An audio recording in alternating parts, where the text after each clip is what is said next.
All of you having come here rather recently see a site that is beautiful. You see a beautiful campus, and one of the legislator who spoke here this week, his aide said they've been to 10 or 12 campuses and this is the prettiest.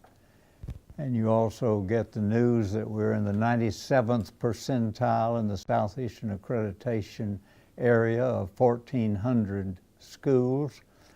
And so you really see a very vital, functioning university. Paul Harvey had a program, The Other Side of the Story. I'm going to tell you the other side of the story. First of all, I want to make it abundantly clear. This is not about me. It's about God. And I want to show you God's hand. The book itself, if it glorifies me, I failed. If it succeeds in glorifying God, I succeeded. So what I'm going to do is give you a quick review of a few things. I've got everything written down now, which makes my talks much easier. I pulled out of my middle drawer today a stack of cards. I'm a late preparer, but I had about 25 cards just like this, because I never have written things, but I do have memory jogs. And incidentally, at 86, if I ramble a bit or if I forget, understand. To see the whole story if you want to, because it was a very hard story. You'll go back to the beginning in a book called Guided by God's Hand. Tim was the editor of that. And this is the story I wrote up just off the seat of my pants, and then Paul Beasley, a professor here, and others took hold of it and put it in the... They have it in the library, they have it at the desk, but you can't check it out. But this will show you exactly how hard this was. And we started with nothing and had nothing really for 10 years. You have to understand that Mr. MacArthur, the richest man in America several years, was also the person who gave us, Jess Moody got it, and he gave it to us 200 acres on PGA Boulevard at the Turnpike. So we were going to build a campus there. To do the underground and all that and get a couple of buildings would have been $10 million. So we had a campaign for $10 million. After paying off the fundraiser, we had $300,000. Now, you'll see in that book that I have no doubt that God called me to help build Palm Beach Atlantic College. But at that time, when I knew how little money we had, and yet I knew that I had gotten friends to give money so we couldn't just back off, that's what I would have done. I would have backed off if I had... in my prayers, I've told God, I think you entrapped me.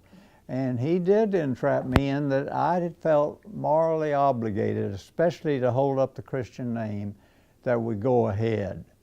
So we started, and we looked at 2 buildings in town. We couldn't get that. So a fellow who had been president of 4 Christian colleges and who really started the school academically, Warren Jones, he said, well, why not these buildings at the church? They've moved into their sanctuary and they've got all this. So I was the deacon at First Baptist, and I got permission for $1 a year to use everything west of Olive. We taught in little houses, we did everything, but all that's in the first book. I think back then in the first 5 years, maybe the first 10 years, if U.S. News and World Report had been reporting on colleges, you would have seen the headline in the paper, PBA #1. And then if you read further, it would say, it's the rattiest school in the United States, because it was. Those times were tough. We started right during the Vietnam War.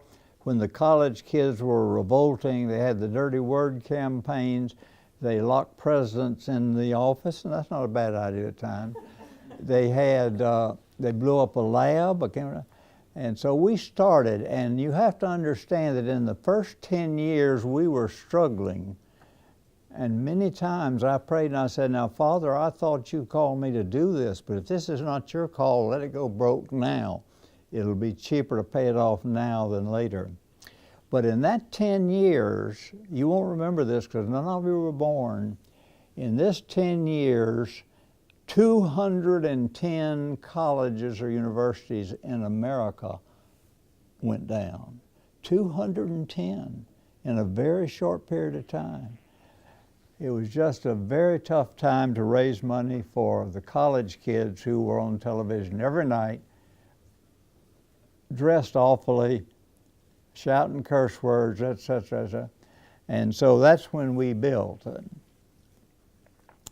Now you'll see that in my book, when I went through this time with great doubt, great discouragement at times, and a great deal of fear, you will see in there that there were 4 miracles or wonders that turned me around. I was praying for God to let it go broke if He was not in charge. And these 4 miracles you'll read about or have read about let me know that God was in this. From that time on, I never worried about anything except keeping on our Christian course we started and letting the administrators know that we didn't have unlimited funds and not to spend anything they couldn't pay for. You have to understand that my patients in the first years, I raised from them, God raised through me from them, over 96% of the money that got this college built. About that time, I got great encouragement when DeSantis gave the chapel practically lock, stock, and barrel. And then the Gregorys, God bless them, they gave the pharmacy school lock, stock, and barrel with the various things they've done, including endowment. It was somewhere in the range of $8.5 million. Now, having to knock on a zillion doors to get that much money, it was one of the things that God did to encourage me, because I had a lot of discouragement from time to time. But I never really doubted God was in it after those 4 miracles. And God does do things to encourage you. And I think that one of the biggest encouragements I've ever had was 2 or 3 weeks ago when we got the Quattlebaum Funeral Home. I never thought in my lifetime we would get it. I knew we would get Quattlebaum, and they were very cooperative with us, and they knew that they wanted us to have it. But there was no way we could get a funeral home that was being marketed for $7 million roughly. And then that comes through. Now that has allowed me to talk with the president about, that's the heart of the university. We'll take that out, do temporary parking and landscaping, but then we can look at the whole campus. The new buildings here, the ones that'll be torn down, which includes that one over on Okeechobee, which is one of the miracles in there. But and then you'll see a landscape where you can paint the whole picture, which brings us to a great problem which I will not have to worry about, thank goodness. But how many students, and if any of you have ideas on this, let Tim know, how many students can you truly put the Christian touch on as we're doing now? My goal has always been one thing, to produce Christian graduates who will be the moral leaders of their community and the lay leaders of their churches. America is in a great moral decline, and I've had great doubts of whether it can be reversed. But I do know one thing: if it's reversed, God's going to do it. It's not going to be us. But He'll want us to be part of that. So Tim doesn't know this yet, but I've asked the president to let Tim and me take a map and tear down the building, and erase the buildings that we tear down. There are about 10 of them, and keep the new buildings. And that way you can at least look at it as you study. This will be a 5-year thing, I would think, at least. But not for me, but for Tim and some others. And then you can see what you want to do. But you can't do it till you know how many students you want.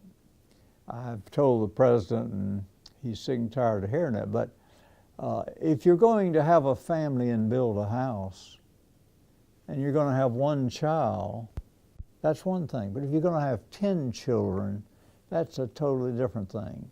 So you really cannot proceed and plan until you make a definite number in your mind that you're going to teach. And I don't know how many you can do that to. We've got a cap. They can't go above 2,400 now. They're right at 2,000. And the only thing that keeps us from having many more is we don't have the housing for them. And of course, that'll be one of the things that will be addressed now that we have the funeral home. But we need to know how many we can give this touch to. I've studied it, and I had John Green was going up to Wheaton College, which we all admire as a great Christian college, and he asked them, how many is your cap? And they said 2,400, and that's how I got the 2,400. But he said, why? He said, because we have an auditorium that seats 2,400.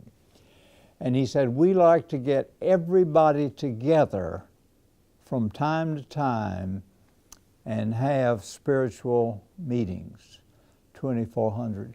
I think that is something that we should do as a Christian college, have enough where we have great chapel now, but it's in 4 segments, 420 in each one.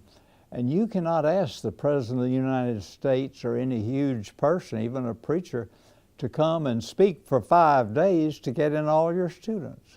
So I would like to have that available, which also falls in with an auditorium that you need to put your productions on.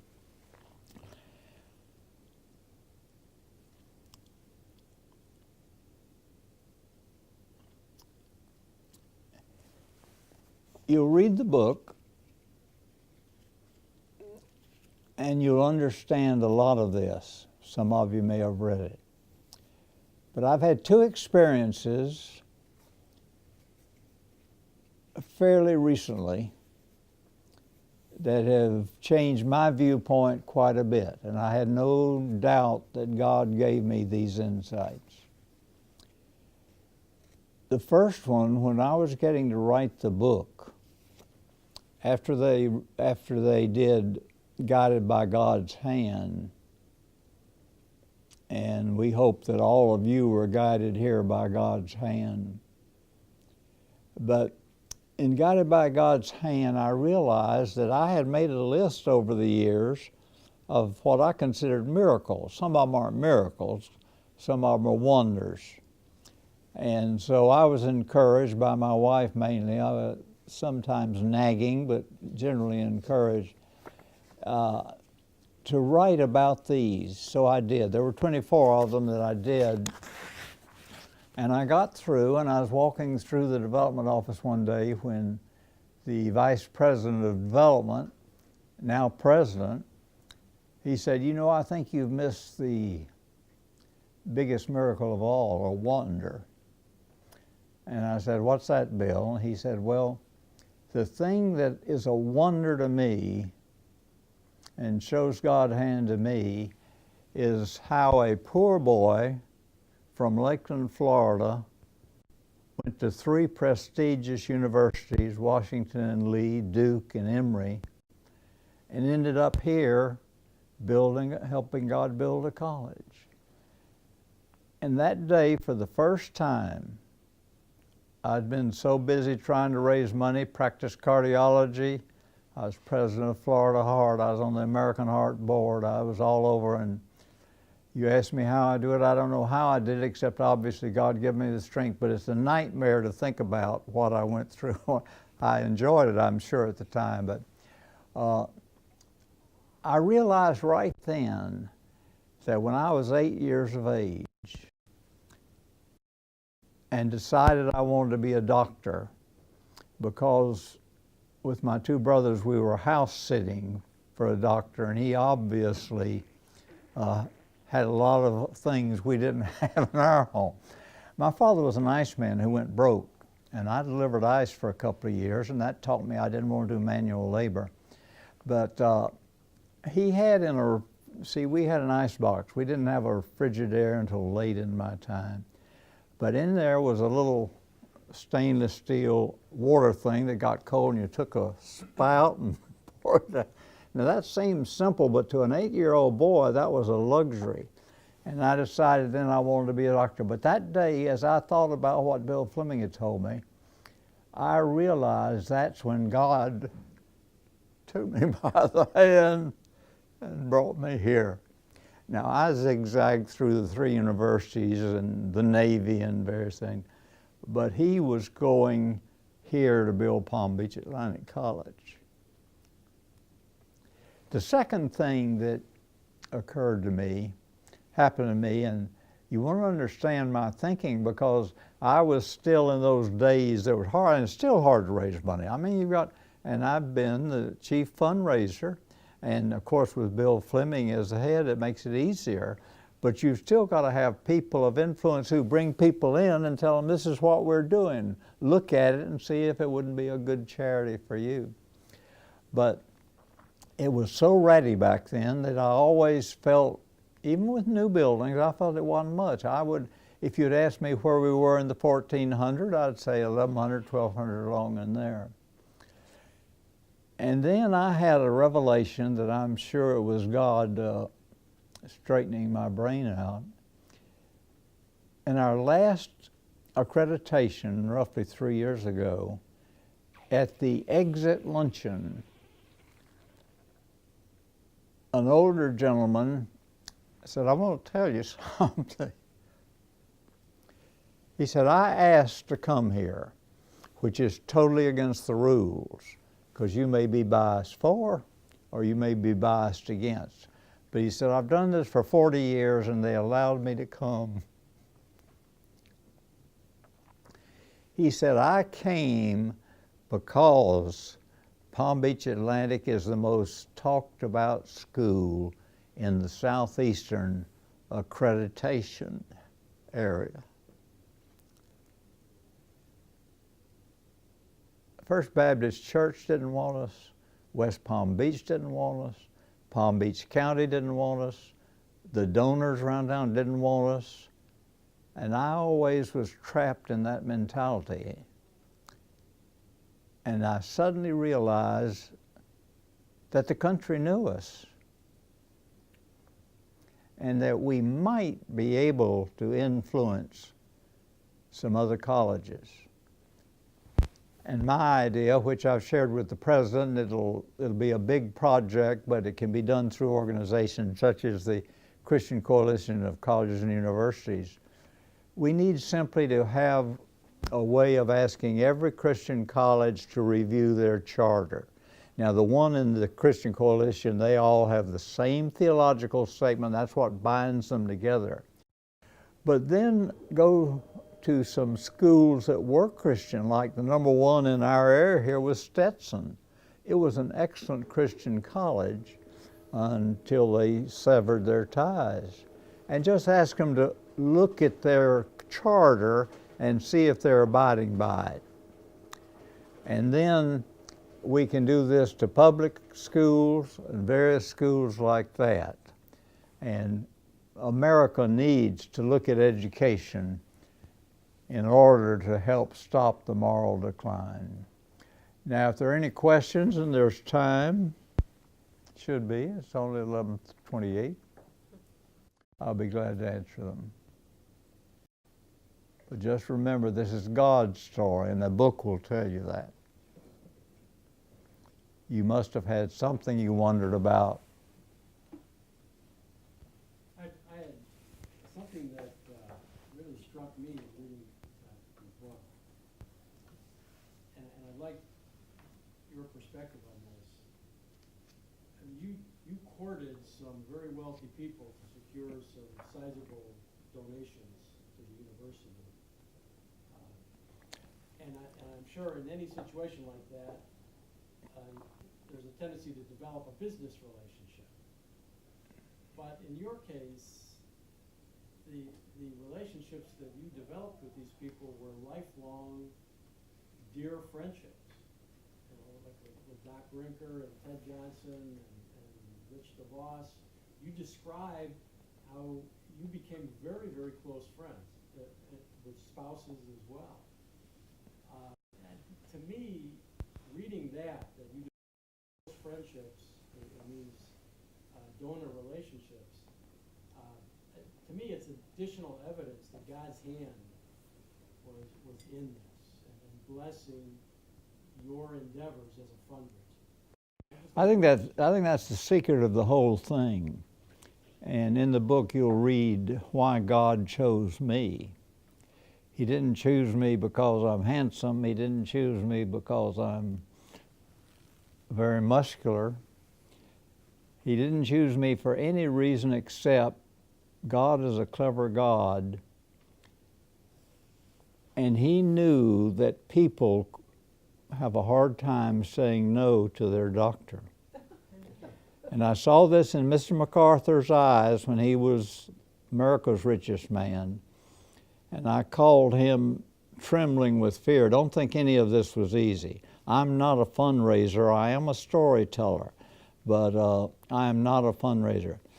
But Mr. MacArthur, I called him and I said, Mr. MacArthur, you come down every Thursday. He came in once a week.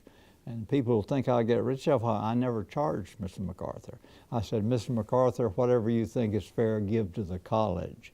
And of course, he gave, it'd be right at $20 million total when it's through. But when he'd go in the hospital, it's in $365 when I would have charged $100 and so. And why $365, I have no idea. But I said, I'd like to show you the college, because he knew about it because he had given the land.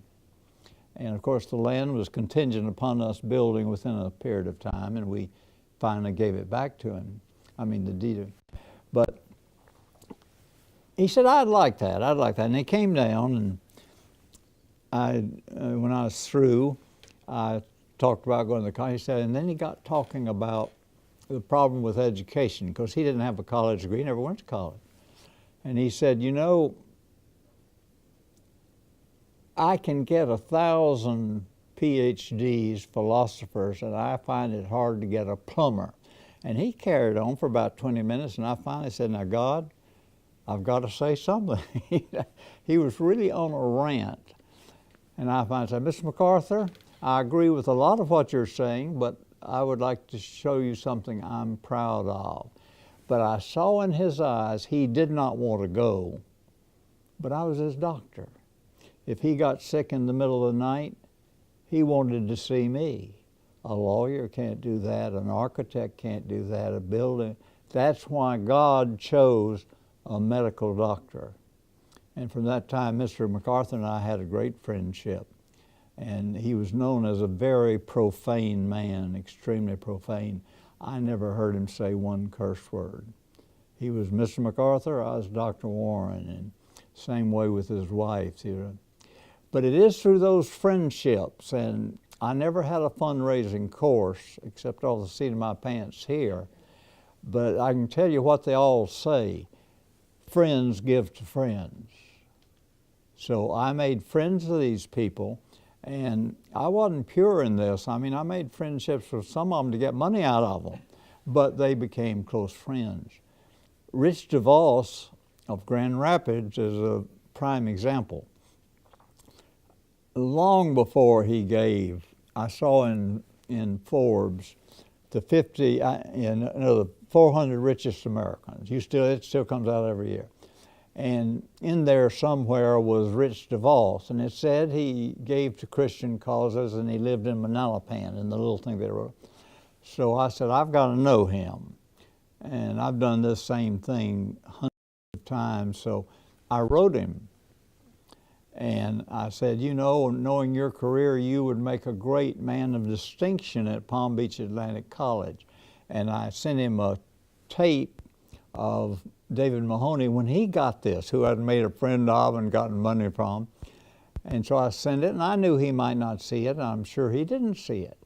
I never heard a word from him, not one, not thank you, because if you're that big, it goes through a little hierarchy, and you can't get to the boss. But, and all this I see as God's guidance, but I was invited to a party of a play at the Kravis, and a guy named John Brogan was giving it, and I walked in early, and I went over to get my nameplate and my wife's nameplate, and I saw Rich and Helen DeVos. So I picked up their name tags, and when they came in, I went over and introduced myself and gave them their name tags, and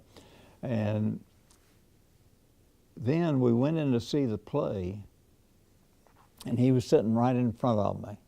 Well, what do you say to a man who doesn't know who you are, and everybody in the world's on his back for money? What do you say? And I always just said, God, what do you say? But at the intermission, I decided what I should do, and I said, Mr. DeVos, we're going to have Mr. Brogan to thank him to the Everglades Club, where I've raised a lot of money. We're going to have him in about 2 weeks to dinner. Would you like to come? He said, we'd love it. So out of that association, now that's all coincidence. Riley Sims, who was my prayer warrior for 5 years, he always, when one of these things that we considered a miracle, he said, isn't that a coincidence? But that's how I met him, and we are very, very close friends. And he's a very, very devout Christian and gives to great causes. And he's sick just as I am. We've both written, we can't get together, but that's the way I did with all these people. I made friends. And you don't make friends by going up and saying, hey, Dan, I want you to give to my college, which you've never heard of. That doesn't work. You don't make money by saying, hey, we're in the 97th percentile of the Southeastern credit, but you do get their attention with that. But you still have to develop these people. One fellow who gave $1 million told my wife at dinner one night, and he told her that he was going to give the $1 million. And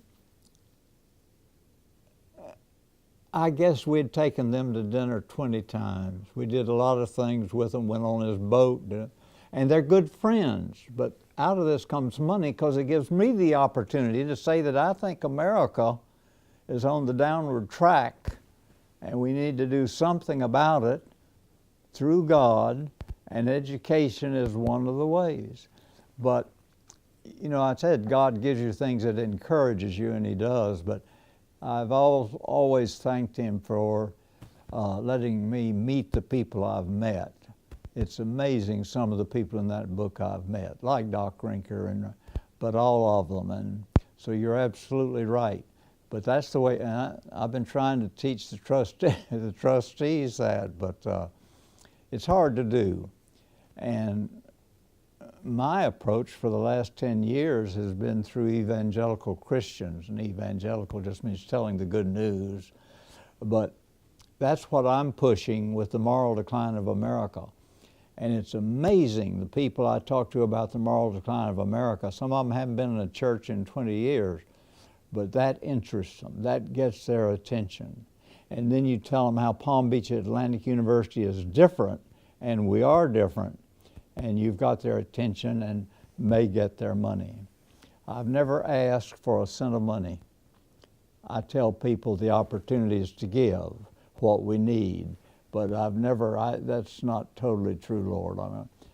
The Baxter Building, I did tell her that if she would give $1 million, we'd name that for her husband who just died. So I guess that's a way of asking for $1 million, but Other than that, I just give a list, you know. I don't know how much you make. I don't know where you give your money or if you give your money. But if you read that list and want to do something, you know what you can do and how much you can give. So that's been my fundraising philosophy, and of course it's been very successful. So, but God rewarded me by meeting some people I never would have met. And most of them are in that book, not all, but some. When I mentioned Grand Rapids, if you go to Grand Rapids, everything there is DeVos and Van Andel. They've given so many things there, it's amazing. They've built that town. I mean, the hospital, the library, the hotel. Anything else you've been wondering about? I think if you do it for Christ, you do it with excellence, and that's why I'm pleased with the U.S. News and World Report. Yes, ma'am. Obviously, you read about it in the book and alluded to it as well, but I would love to hear a little bit more about just how the vision for beginning the college, now university, began, what God laid on your heart together, and as you gathered those initial times. Say that over a little louder. The vision, the planning of what God was giving you as it started. Well, it was interesting, and you have to give the most credit to Jess Moody. What gave us the vision, and he's talking about 50 years. As of next year, I will have been working at this 50 years, because there were 4 years in the planning and some legal things, and it was the Dirty Word campaign. Every night, the first news on television would be the students revolting with all these signs, and you read all these things about 500 people going to the administration building in a sit down, and all these, most of these students just looked wretched. So Jess and I had many, many talks about what's wrong with education in America. It's the best education in the world. What's wrong with it? And we looked at this, and we saw Christian schools going broke and Christian schools leaving Christian emphasis and going to something else. And that's where the vision came from. And he and I decided that if we started a Christian college, the old brick wasn't enough. It had to be what was there, the love of God or whatever. And that's when we decided the way to start, first of all, he thought up Workship, which has been our hallmark. And people have told me that's a bad name. Well, if you're working for Christ in the community, you're worshiping.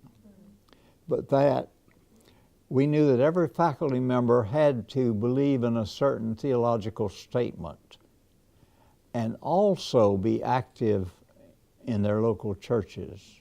If you really believe in God and want to teach Christ, you should be in some form of formation with other people. And so we said every professor should be a dean of students.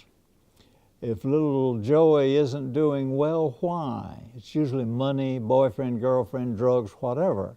But we wanted every professor to know their students and to be concerned about them. And then we thought it was very important to have chapel. And all the studies show that those Christian schools which gave up mandatory chapel, most of them fail. Most of them fade and changed from a Christian school. And so those were the things we thought about doing, and we thought there ought to be small classrooms and all the usual stuff. But it was the revolt of the kids that made us think that they were in beautiful buildings, brick, stone, this and that, but inside that was not the concern for them. So that was the vision that started us. Now, it's in the book, I think, but I was not going to do this. I was in line to be president of Florida Heart, which entails some travel. And Jess invited me to his house on a Saturday morning. And as I drove down, I said, Lord, I know what this is about, and I just am too busy, I can't do this. And so I didn't ask him if I should do it. I just said, I can't do it.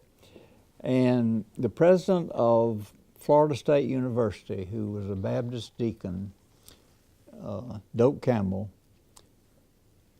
he had done a study, and he said the best education in the world is in America. And it's because we have both public, which is important, private, and in the private we have both Christian and independent, or religious and independent. He said there is not a Christian college, and he said the lower southeast coast of Florida is the most unchurched part of the United States. And there's not a Christian college from Daytona Beach to Key West except for Barry, which at that time had 200 female students. I went home that night and prayed, and it just struck me that no Christian college. So that's when I knew God wanted us to do it.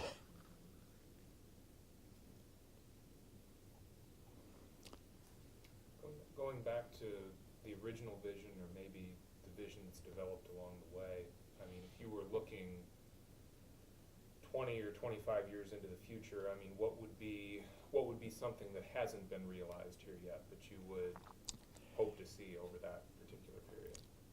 You know, I've thought about that a lot, and getting Quattlebaums puts us in a position, that's what we have to think about. When you plan, we're going to be planning out 25, 50 years. And I'm not knowledgeable enough in education to know. I do know there's going to be a lot of land available, a lot of things to do, and I know education is going to change because I know the world is going to change. And that's what's got to be thought out. And this isn't just by people here, this has got to be by some of the great Christian minds of the country. And just like the MDiv program that just started, there'll be programs that are Christian that we never heard of, just like I was not raised with computers, let me put it that way. But that's a very good question, and that is what I've challenged the president to start thinking about. Now, we're not going to do it this year. This is something you do over 5, 10 years. And then as you get along, 10 years from now, then the world's changed and you do it again. But I think your question is very good, and I've told the president he ought to answer that. What is or what was your vision for faculty? The vision for what? For faculty, I mean, you read a lot about the students and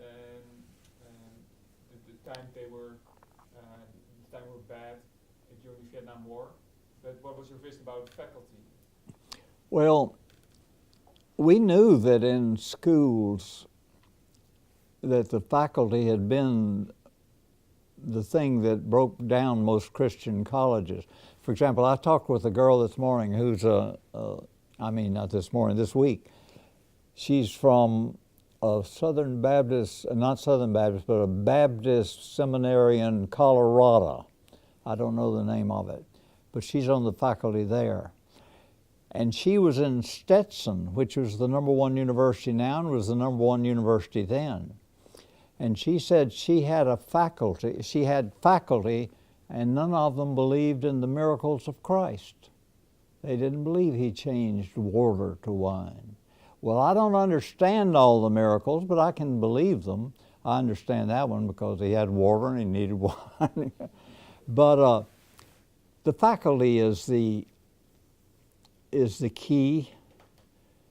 You need, and they interview, I'm sure you all were interviewed very, very well, but you need faculty who not only understand Christ and believe in him, but feel that God called you here to impart that to your students.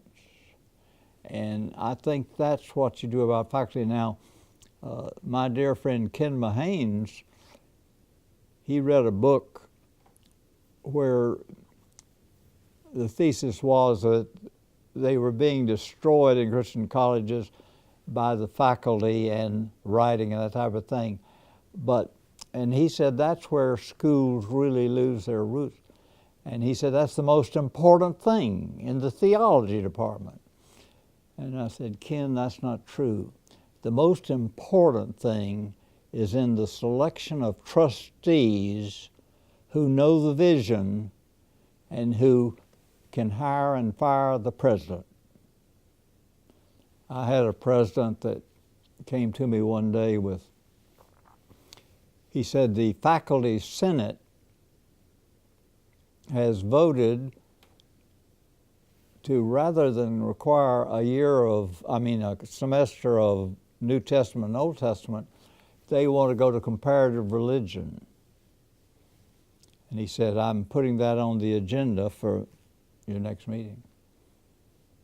And he was a good friend. I said, listen, if you put that on that agenda, I'll ask for your resignation. Because the point there is he should turn them down right then. We don't do that. I took a daughter through Mercer many years ago. We were looking at schools, and I asked the fellow taking us around, he didn't know I had anything to do with Palm Beach Atlantic. I said, well, tell me about your religious emphasis here.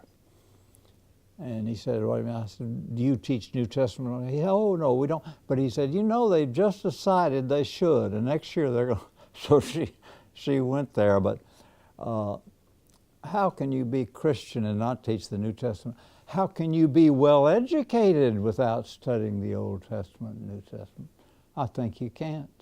If you really want a liberal arts education, and I'm a champion of liberal arts education, you've got to study the Bible. And in this day and time, you best study the Quran too.